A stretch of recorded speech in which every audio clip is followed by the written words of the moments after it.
Signs all over the country are boasting that construction projects are putting America back to work. I know you've seen them, but the signs are actually costing you, the American taxpayer, up to $10,000 each.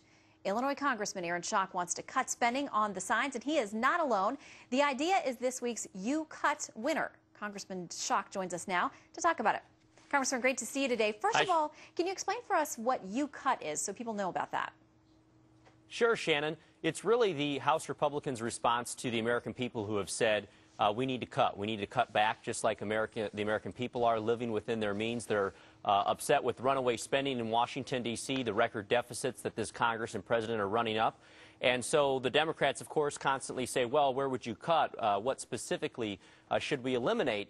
And oftentimes they say they would be very painful cuts if we lived within our means. And so the House Republicans have started the You Cut website, which is simply a place where the American people can log on and actually register their ideas. Members of Congress, ourselves, can register our ideas, and then the American people vote on them and say, hey, I think this is a good idea to cut. This is a painless cut. And last week's winner was my idea to basically eliminate the unnecessary roadway signs, which are these stimulus signs. We've already spent in 1 year tens of millions of dollars on it. The projections, if we don't stop producing these signs over the course of the stimulus program, we'll spend nearly $200 million on these signs, and they're not doing anything to put people to work. They're certainly not infrastructure, and I don't want to ask the next generation of Americans to pay for them. Well, of course, there was a response from the White House coming via Robert Gibbs, the White House press secretary, saying, well, hey, I'm glad the Republicans, in complaining about these signs, have noticed there are 11,000 road projects underway. Do they have a right at least to put the sign out to show people what's happening, to tell them what they're doing?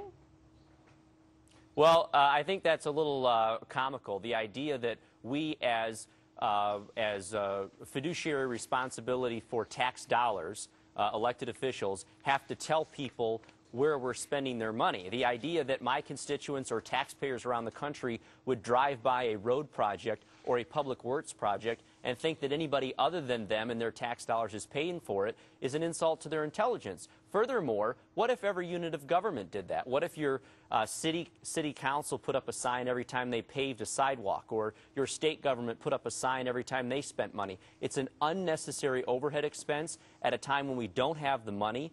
The money being paid for these signs is borrowed money, and I would argue it's not what was sold to the American people. They said they're going to put people to work with 25% unemployment in the construction industry alone. The construction workers in my district are saying, hey, that money would be better spent on roads and bridges than on a bunch of sheet metal signs. All right, I just want to quickly ask you, do you think that this controversy coming to light is in any way going to impact what the administration has done with these signs going forward on future projects, or do you think they may tone it down a little bit?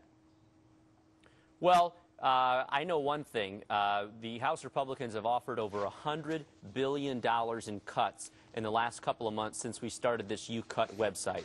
And if the American people respond favorably to our ideas in the November elections and they reward us with the gavel come next year, I think one of the first acts of the next Congress with a Republican majority will be to bring forward these $100 billion in cuts and many more to begin right-sizing this budget. And so I think this is the beginning of the debate, the beginning of the battle to live within our means and make some of these unnecessary cuts.